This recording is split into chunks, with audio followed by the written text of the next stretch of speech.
everyone, I'm Susanna from Halal Travel, the largest travel and lifestyle platform for Muslims in Asia. And welcome to the last live session for the Travel Track at Halal in Asia 2020 today.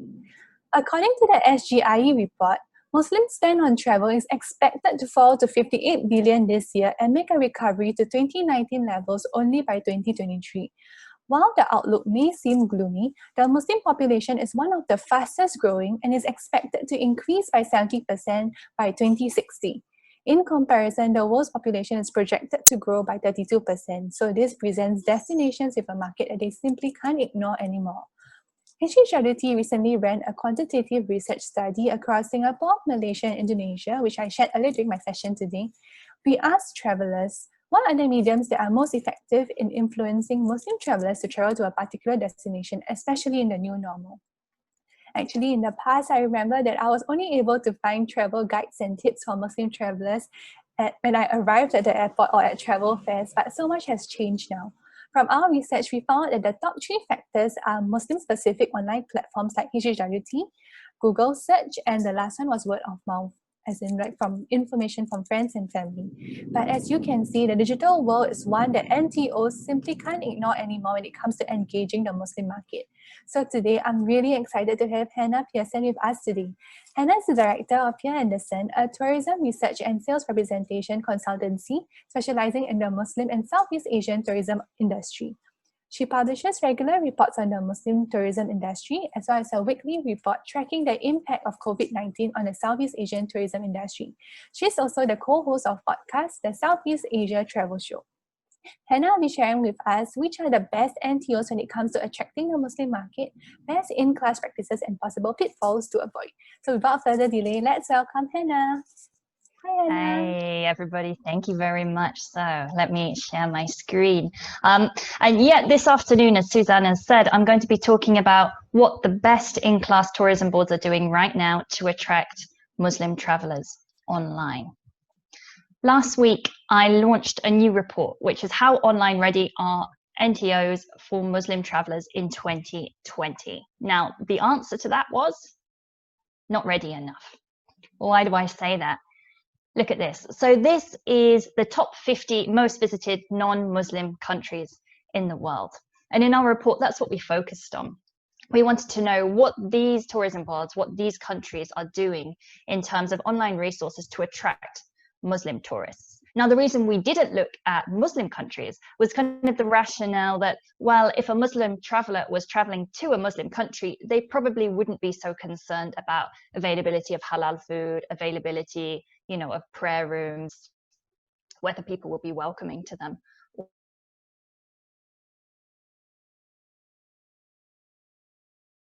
Non-Muslim countries.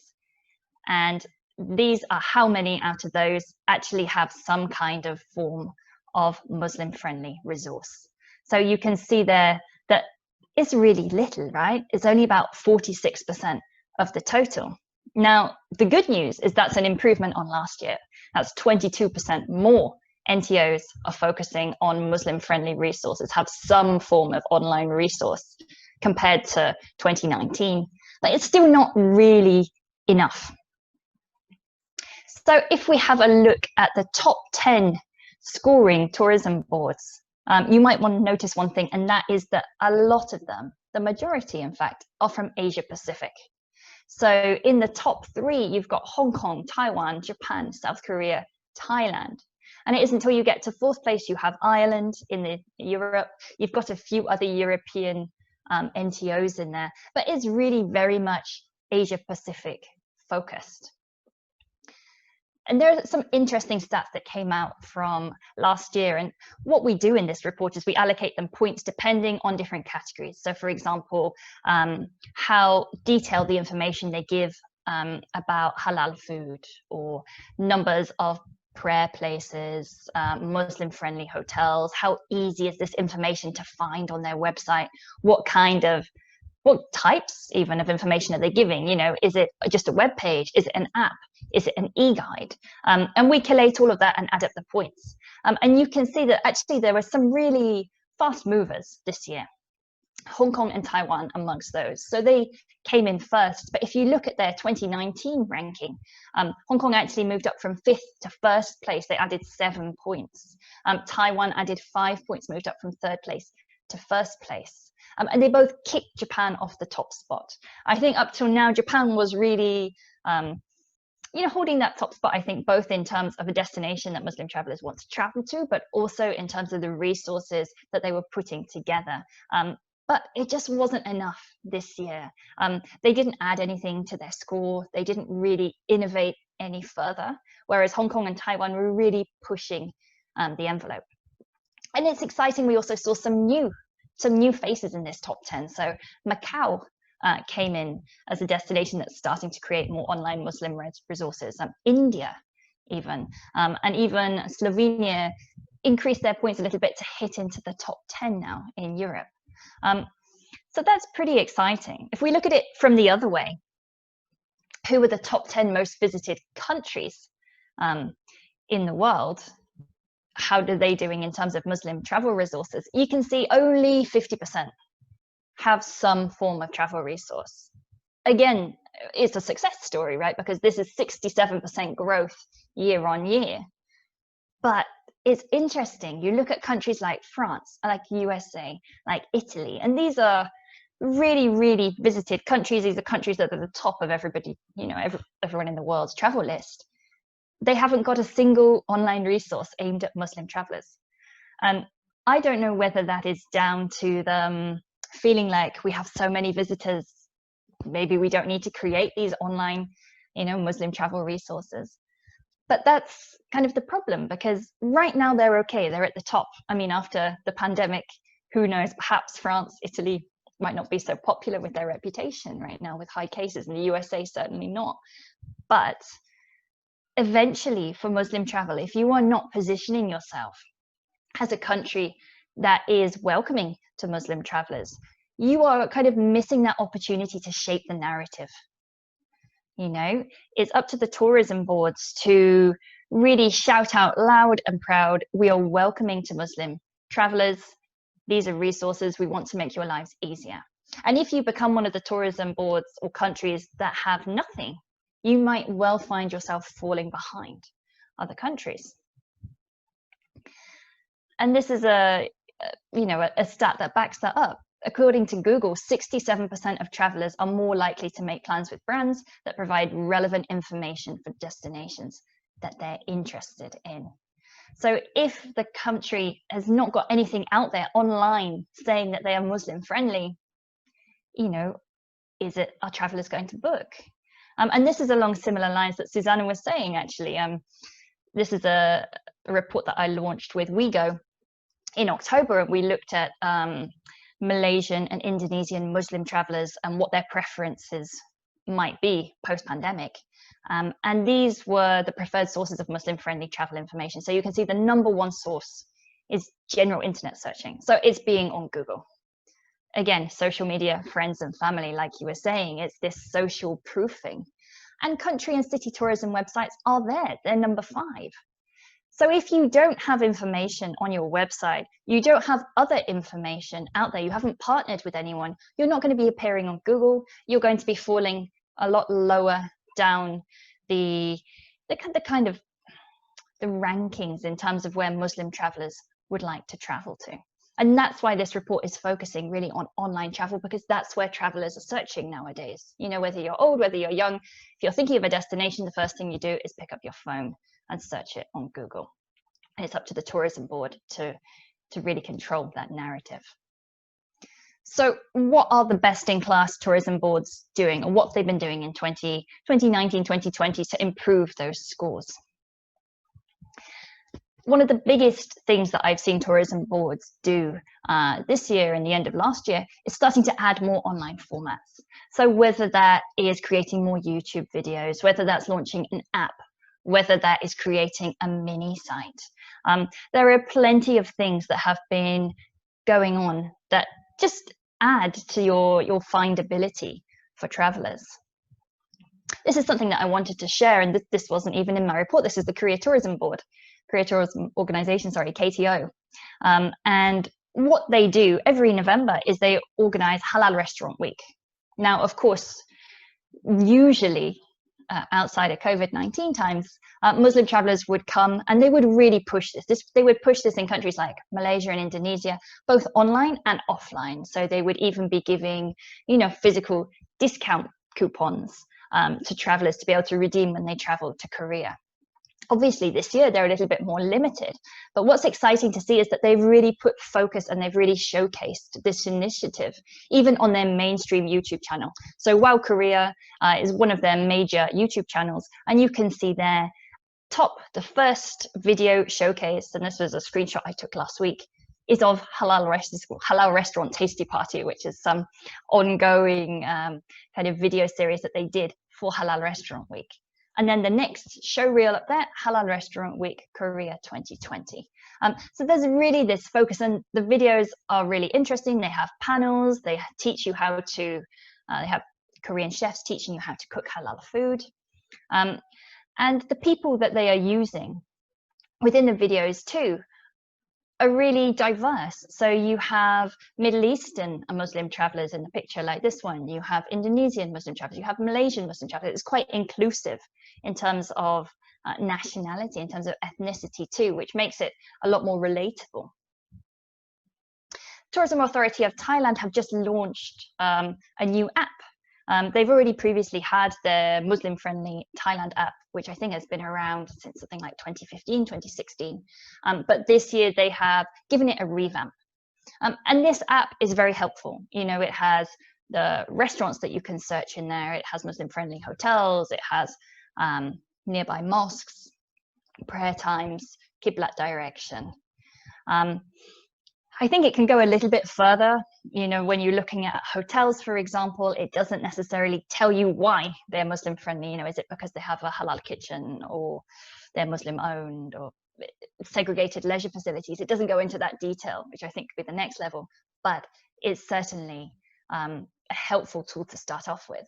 And what I think is really neat is that they have integrated their SHA scheme, which is their Safety and Health Administration scheme that they launched. It's a bit like SG Clean in terms of, it's a government accredited certificate that tourism businesses can obtain to, show that they're adhering to all these safety protocols. But they have integrated that within the hotels and within the restaurants. So they are taking these two campaigns and putting them together. Another thing that tourism boards have been doing is really looking at improving their search engine visibility. And like we just talked about, Google is the place where people are turning. And if you look at Ireland, they're completely owning this actually. If you search Muslim-friendly Ireland, Ireland.com, which is the tourism board there, their website is the first thing that comes up, the first snippet that comes up, and is really saying halal-friendly Ireland. So I think immediately you feel reassured. Oh, the tourism board has got resources for me. It is a Muslim-friendly destination. When I was searching, are also dominated by the tourism board. They are owning that narrative. They are owning the conversation. Other things that tourism boards are doing are really making sure that the Muslim-friendly information is accessible and easily findable. So this is the Taiwan Tourism Board website. And you can see here that in the menu for food, they've got a really easy option there, dining for Muslims. And actually, even in the footer of the website, they have another link to their Muslim-friendly resources there too. This is not something that is hidden away, and sometimes you'll find that. You'll find some tourism boards do have resources, but the only way that you can find these resources is either by Googling them or by looking, using the search functionality on the website. It's actually very difficult to uncover that information. So having it right front and center makes Muslim travelers' lives incredibly easy, also reinforces that message of being a Muslim-friendly destination. And this is something we are starting to see in a small-scale way, is more segmentation for Muslim travelers. And these are screenshots from Singapore Tourism Board's Muslim Guide last year. And you can see they are starting to think about Muslim travelers with different interests. It's not just that Muslims only want to know about prayer places or food places. Of course, they have their own interests. So you have an itinerary here for the modern millennial Muslim, which, you know, is geared towards the younger crowd, but it has information where you can eat, what kind of activities you might like to do, and for family fun as well. So what I'd like to see is that really, you know, start to deepen. Australia, and I know we're talking about Asia, but I couldn't resist bringing in Australia into this, have kind of done it a different way. Some tourism boards have completely separate mini sites for Muslim-friendly travel, and I think that's great. But it's also interesting to integrate that information into your main website too, which is why I'm showing this map. So this is a map that you can search and you can find things to play, places to eat, places to stay, things to do. And for eating, they actually have a filter for halal.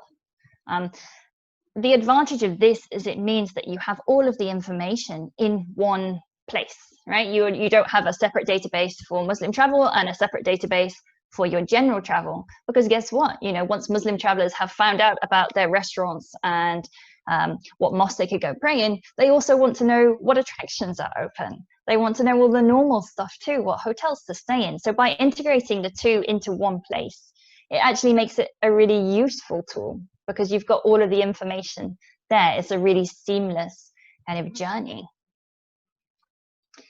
And Singapore Tourism Board, go back to them again, but what they have also done is localized their websites. And what I mean by that is that they have a global version of their website. And if you look at the eat and drink menu there, the screenshot, there's, you know, they've got local dishes, dining out, drinking in the city. If you then go onto their Malaysia country website, that changes. They have now included Singapore Halal Guide inside that drop-down menu. So again, it's thinking about what are my main markets to come here, and do those main markets have a significant Muslim outbound population? And if yes, how can I personalize that experience from my website and make it more welcoming for Muslim travelers? Because of course, one of the first questions they will ask if they're thinking about eating and drinking out is, where can I find that food? What's good? So putting it there, again, really makes it very obvious, makes it very easy to find. And overall, you know, how I see this developing is that tourism boards need to move towards this Muslim-friendly travel information becoming more integrated, as in how Australia is doing it. It's just part of the flow. If you're talking about different dietary options, you know, you're talking about vegetarian, vegan, why not halal? It's working towards a more segmented point of view. Like I say, what different interests do different travelers have? And also that localized approach. And I wanted to share this with you, just to make you think a little bit. So these are the top Muslim outbound markets. And you might see some countries here that you would expect. All right, you've got Saudi Arabia, Indonesia, Iran, Qatar. You would expect all of those. The ones that you might not be expecting are Germany, are France, are the UK, are the USA. And this is to show you, you know, when we think of Muslim travelers, often I think the tendency is either to default to Middle Eastern travelers, or if you're in Asia, maybe you're thinking about Malaysia, Indonesia. But actually, there's a huge outbound market from Muslim travelers in Western countries too. And what tourism boards really need to be thinking about is that Malaysian Muslim travelers are very different to Saudi Arabian Muslim travelers, are different to British Muslim travelers. All of them have different interests. They have different holiday styles. So whatever Muslim travel resources you start to develop, you need to bear that in mind too, to really give it that localized slant. And, you know, I wanted to finish up with this, and it's, for me, the Muslim market, as Susanna said, is just growing. By 2060, 1 in 3 of the world's population will be Muslim. We have now moved beyond this idea of, you know, having online Muslim travel resources as a nice to have. It's now essential. I think it's as essential as countries who, you know, initially started to target the Chinese market, and then now they have to, right? They have to have resources aimed at Chinese travelers. It's going to become like that. So it's really now for tourism boards to get ahead, to shape the narrative, to win the hearts of Muslim travelers now, before the competition gets too tough. If you want more information about the Muslim NTO report, you can just head over to here and you can see the full rankings and download the report as well. Thank you, Hannah, so much for sharing. I think that the examples that you share were really helpful, and I hope the audience today will have learned a lot about how they can tap on online resources to get more Muslim travelers to visit the destination. Personally, I really like the Tourism Australia example because as a Muslim traveler myself, really, we are just travelers like you and I. We don't need anything particular other than the need for finding food and maybe places to pray. So it's really good that everything is consolidated in one, because after all, when we first started Halal travel, the real problem we had is that, oh, when I want to find information, it's scattered everywhere, and how do I know what's trustworthy or not? So I think that's really awesome. Another thing is because maybe sometimes NTOs forget that Muslim travelers have non-Muslim friends too, and we travel together. So having a consolidated platform is really very nice. Before the questions start streaming in from our audience, I wanted to ask you, why do you think so many APAC NTOs are focusing on Muslim travelers right now? That's a good question, yeah, because it is predominantly APAC NTOs that are doing it right now. I think a lot of it must be down to geography, of course. You've got Indonesia in Southeast Asia, which is home to the largest population of Muslims. You have Malaysia, and all of these also have this growing middle class, growing outbound power. So perhaps that, you know, Korea, Taiwan, Japan, Hong Kong have kind of woken up to the realization that, hey, if I really want to, you know, untap the potential of the Indonesian market, I need to have these Muslim-friendly resources in place. Whereas I think the European tourism boards tend to be a lot more focused on the Middle Eastern market. And so you find with some of those that are even in the top 10, some of them do have resources, but they have it only in Arabic, which is super limiting. And they should be looking into how can they translate that into English to make it more accessible for all Muslim travelers, not just Middle Eastern travelers. That's really interesting. On that note, do you think creating Muslim-friendly, travel-focused online resources right now is a waste of time and money? Because after all, to put together this information, and in countries sometimes, for Muslim travelers, it's not just about halal certified food. Sometimes it's a whole spectrum down to vegetarian food, seafood options. So it can take a lot of time. So do you think it's a waste of resources to do it right now? No, I think actually I think right now is the time that you should be doing that. I mean, of course, I think it's inevitable in this climate that some F&B outlets are going to go under, they're going to change. But for me, you know, doing something like that and compiling that information is actually pretty low cost, right? Your main cost is time and you know, and an internet connection, essentially, right? And eventually you send somebody out to go and check it out. But during this kind of downtime, this period where really tourism boards don't have a lot to do in terms of new marketing campaigns and everything else, I think it's a good time to sit down and consolidate and see actually what they do have in terms of Muslim-friendly resources, because they probably have a lot more than they think they do. You know, in nearly every country, Muslims are living there, right? So that means there will be halal restaurants of some kind. There will be places to pray of some kind. Then maybe there aren't Muslim-friendly hotels. You know, maybe they haven't caught on to that, but there will be something. And so for tourism boards, it's finding all of that and compiling it right now, rather than, you know, go out and build a new infrastructure. No, now is not the time to do that, right? Nobody has the resources, nobody has the money. But compiling information, making that accessible, that's very easy to do. It's very low cost. Do you have any advice for NTOs once they have all these online resources prepared? What should they do to ensure that the information and messages reach the right audiences, in this case, Muslim travelers? That's a good question, because of course you can have all of the information, and yes, maybe you could hope that it's going to be found online via Google, but you never know, right?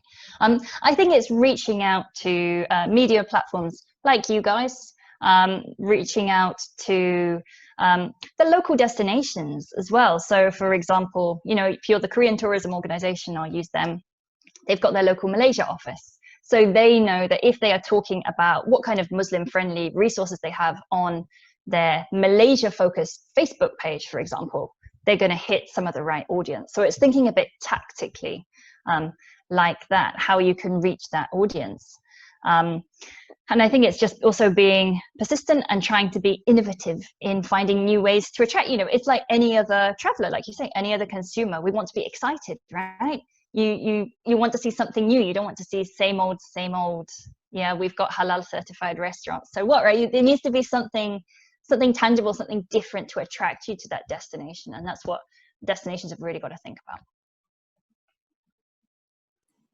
You mentioned earlier that Taiwan is the top of the charts this year for creating online resources for Muslim travelers.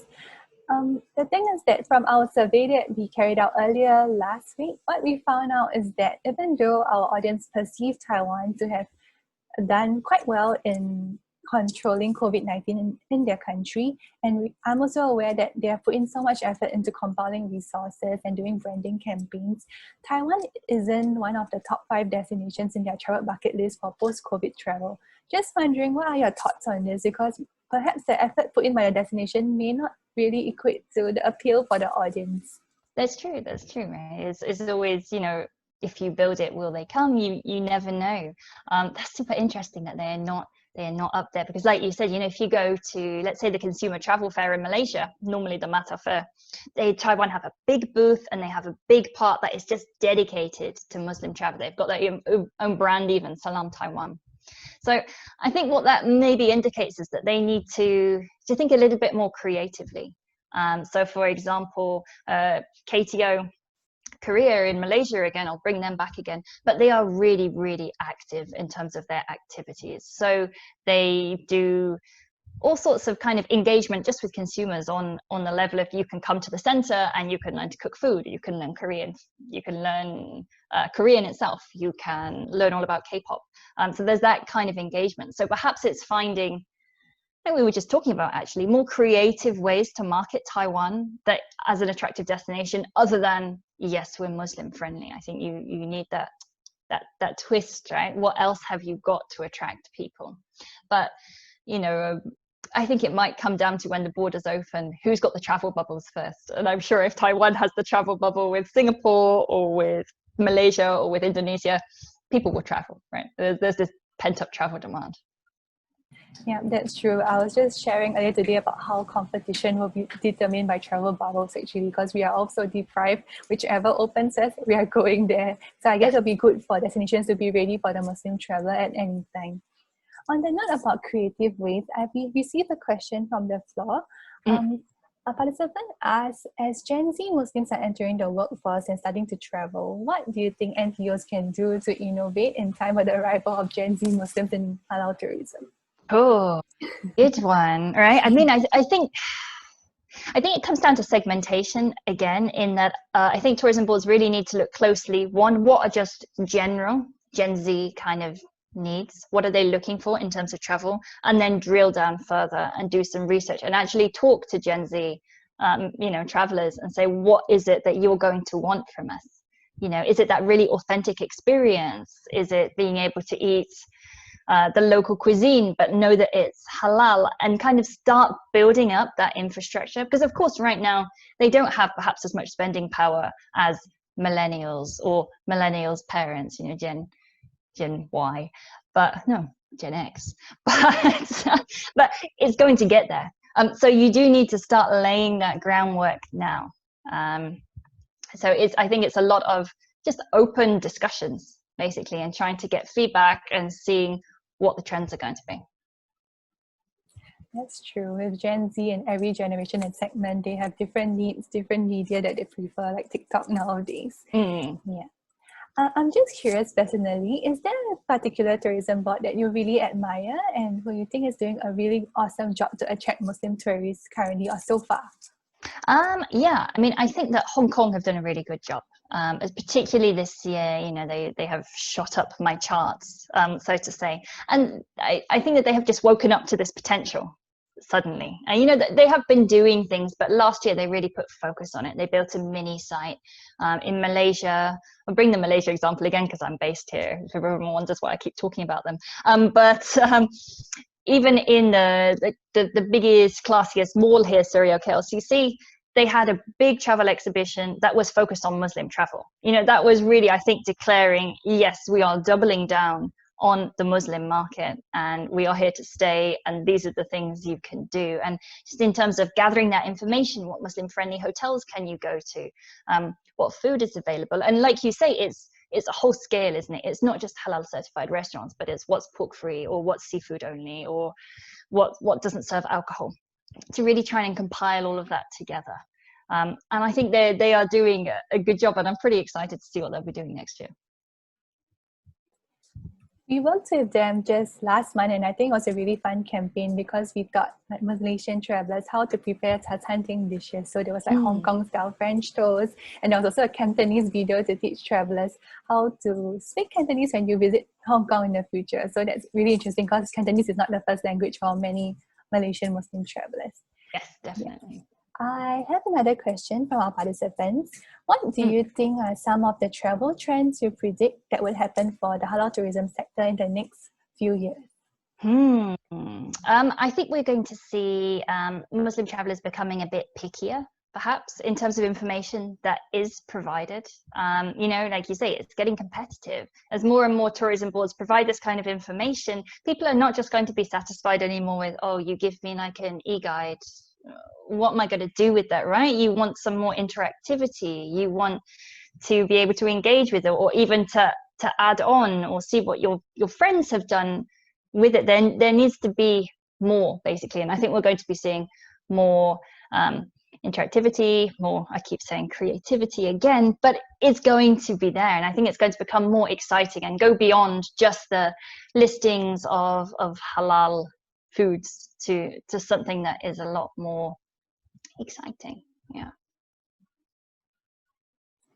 Thank you for sharing. I think the next few years will be really exciting as well when travel rebounds. I think I have one last question for you. Yeah. I guess there are many NTOs and brands in the travel industry in the audience today.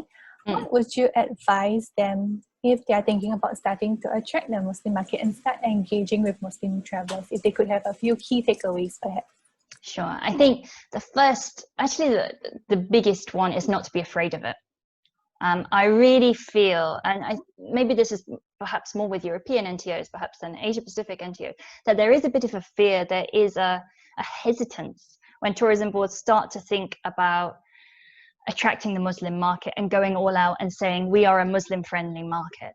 You know, calling yourself a Muslim friendly destination does not mean you are not friendly to other religions, right? It means that you are opening up your destination in a way that is friendly to everyone, that is accommodating for everyone, no matter your religious belief. And I think that is the kind of number one thing that tourism boards need to take away. And then the second is just, here said, thinking about what you already have in terms of infrastructure, in terms of resources, not reinventing the wheel, reaching out to other players who have started to compile this information, people like yourselves or people like local Islamic councils who are doing the certification as well, the halal certification, working together with them to compile this information, but doing it all in a really transparent way. You know, you have to be super careful about using the word halal, for example. You have to be very careful about, especially if you're doing food classifications, what are you designating as Muslim friendly? And you need to work together with tourism stakeholders throughout the industry to educate them on the value of the Muslim market. Like I said earlier, it's growing. Like you've said, it's going to be worth a lot. You know, I've done calculations and I've missed out of my head, but it is almost right now at the same levels as the Chinese outbound market, but it's very much overlooked. The Chinese outbound market is not overlooked. And for me, the Muslim market is a lot more exciting. You've got a diversified geography, which is great because especially, you know, post-COVID, different countries are going to recover at different rates, right? So you don't want to put all your eggs in one basket if you're just targeting the Chinese outbound market and China doesn't let their travelers out, too bad. If you are starting to focus on the Muslim market, well, there are Muslims throughout the world, right? If Middle East suddenly starts recovering faster, you can put resources in there. If it's Europe, you can do that. If it's Australia, if it's Asia, you can do that too. So it's a smart strategy, I think, basically, to target Muslims. I think you summed up our session really well, because I think that's one of the biggest lessons that probably many travel brands have taken away from this pandemic, that you shouldn't be over-reliant on just one market. And like what you mentioned, the Muslim market is all over the world. And yeah, I think one more thing that you mentioned that I thought was really nice about how catering to the Muslim audience is about inclusion and catering and welcoming everyone, because at the end of the day, that is the reason why we started Halal in Asia. We want brands to realize that for a Muslim economy to develop, it's not just about Muslims working with Muslims alone, but rather it's about Muslims and non-Muslim brands and people from all over the world seeing that when you engage with Muslim consumers, it's not just about being catering to just one market only, but it's about inclusion and welcoming everybody from all over the world. So I thought that was really nice about how you sum it up. So thank you so much, Hannah, for sharing with us today. We hope everyone in the audience found that really helpful. If you want to find out more about Hannah's report, just check out her website that she shared earlier. Thank you for having us today, and thank you, Hannah, for sharing. See you. Bye.